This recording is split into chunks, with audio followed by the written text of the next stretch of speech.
नमस्कार बंधुओं। हम सब जानते हैं कि हमारे ऋषि मुनियों ने भविष्य देखने के लिए जन्म कुंडली देखने की बात कही है। और जन्म कुंडली देखने में उन्होंने लगन कुंडली, चंद्र कुंडली और सूर्य कुंडली को देखने की बात कही है, जिसमें विशेष महत्व लगन कुंडली और चंद्र कुंडली को दिया जाता है। और सूर्य कुंडली को वर्तमान समय में लोग भूलते जा रहे हैं। तो चलिए आज सूर्य कुंडली की विशेषता, सूर्य कुंडली के महत्व की बात करते हैं। सूर्य हमारे आत्मा का कारक है। हमारा आत्मा पूर्व जन्म में क्या क्या भुगता है, हमारा आत्मा किन चीज़ों से कनेक्ट होता है, हमारा आत्मा किससे आनंद पाता है, किससे दुख पाता है, इसका विचार सूर्य से किया जाता है। सूर्य हड्डियों का कारक है। जिस प्रकार हड्डियां हमारे शरीर को स्ट्रक्चर देती है, हमारे देह को स्वरूप प्रदान करती है, ठीक उसी प्रकार सौर मंडल को सूर्य स्ट्रक्चर प्रदान करता है। इसलिए सूर्य को कभी भी इग्नोर नहीं करना चाहिए। सूर्य जन्म कुंडली में जिस भी भाव में होता है, उस भाव के पीछे हमारी आत्मा भागती रहती है, या हमारी आत्मा उस भाव से संबंधित होती है। जैसे कि हम लोग जानते हैं, चंद्रमा जिस भाव में हो उस भाव के पीछे हमारा मन भागते रहता है। चंद्रमा अगर 10वें भाव में हो तो हमारा मन सदैव काम के बारे में सोचते रहता है, क्या काम करे क्या नहीं काम करे। चंद्रमा अगर 7वें भाव में हो तो इंसान हमेशा अपने जीवन साथी के बारे में सोचते रहेगा। ठीक उसी प्रकार सूर्य जिस भाव में हो वहाँ से हमारी आत्मा कनेक्ट रहती है। जैसे अगर सूर्य दूसरे भाव में हो तो हमारा आत्मा परिवार में लगा रहेगा, धन के विषय में लगा रहेगा। तो और इसके अलावा भी सूर्य बहुत चीज़ों के कारक होते हैं। सूर्य किन ग्रहों के साथ है इसका भी बहुत महत्व होता है। जैसे हम सब जानते हैं कि सूर्य शनि की युति अच्छी नहीं मानी जाती है। पर क्यों अच्छी नहीं मानी जाती, क्या कभी आपने सोचा? सूर्य आत्मा और शनि एक मलेच्छ ग्रह है। शनि दुखों का कारण है और सूर्य हमारी आत्मा।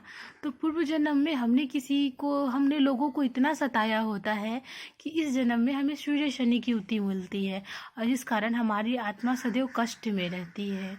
सूर्य मंगल की युति हो जाए, अब यहाँ भी ये देखना होगा कि अगर मंगल उच्च का है नीच का है।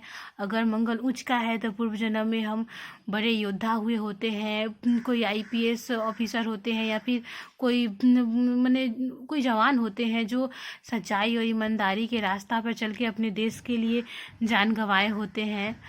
तो वहाँ पे उच्च का सूर्य और मंगल की युति मिलती है। अगर नीच का सूर्य हो तो हम पूर्व जन्म में क्रिमिनल हो सकते हैं, लोगों को सताने वाले हो सकते हैं। तो इस कारण सूर्य मंगल की युति मिलती है। सूर्य गुरु की युति हो, गुरु चूँकि अध्यात्म का कारक कह सकते हैं। गुरु पवित्र ग्रह है, तो ऐसे में अगर किसी पाप ग्रह की दृष्टि ना हो तो यह बहुत हद तक संभव है कि ऐसे लोगों की आत्मा पवित्र होती है।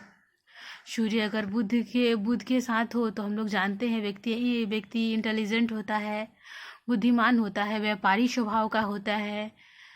इस प्रकार हम सब जानते हैं कि ग्रह किस प्रकार से सूर्य के साथ अपना फल दिखाते हैं। अब देखते हैं सूर्य से 5वें भाव में जब कोई ग्रह जाता है जो बड़े ग्रह हैं, और तो वहाँ से वो बकरी होना शुरू हो जाते हैं और 9वें भाव तक बकरी रहते हैं।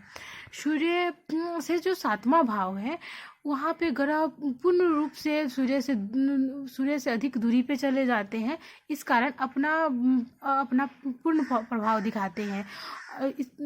हम लोग जानते भी तो हैं कि बकरी ग्रह अपना पूर्ण प्रभाव दिखाते हैं।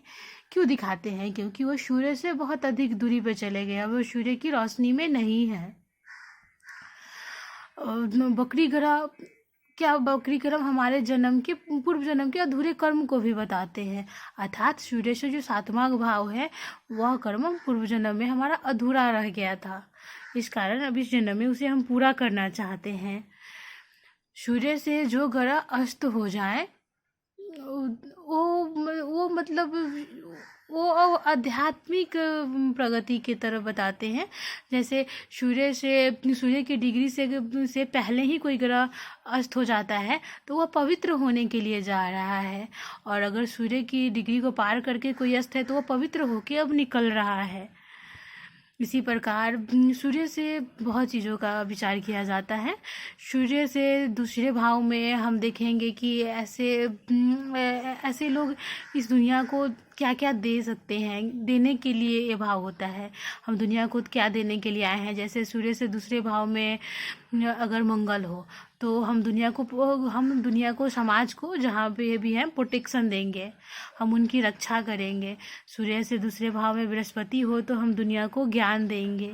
इसी प्रकार सूर्य से चतुर्थ भाव में देखेंगे, अगर सूर्य से चतुर्थ भाव में कोई शुभ ग्रह बैठा है तो उसका अच्छा फल मिलेगा। और इसी तरह हम लोग सूर्य से 10वें भाव को देखते हैं। अगर सूर्य से 10वां भाव बलवान हो तो बहुत हद तक संभव है कि हम सरकारी नौकरी में जाएं या फिर अपने कर्म क्षेत्र में बहुत आगे बढ़ें। इस प्रकार सूर्य से बहुत चीज़ों का विचार किया जाता है। सूर्य हमारा दाहिना नेत्र होता है और चंद्रमा हमारा बायां नेत्र होता है। अगर सूर्य पीड़ित हो जाए और दूसरे भाव पर भी पाप ग्रह का प्रभाव हो तो बहुत हद तक संभव है कि हमारा नेत्र का प्रॉब्लम होगा। ऐसी मेरे पास बहुत सारी एग्जाम्पल कुंडलियाँ भी हैं जिनके नेत्रों में समस्या है, मैं दिखा सकती हूँ। जैसे कि अभी छोड़ देते हैं, इसे कभी बात भी कर लेंगे इस वाले चैप्टर को। तो इस प्रकार हम लोगों ने देखा कि सूर्य से कितने चीज़ों का विचार किया जा सकता है। ऐसे कहने को तो बहुत कुछ है पर वीडियो लंबी हो जाएगी, इसलिए थैंक यू बंधुओं।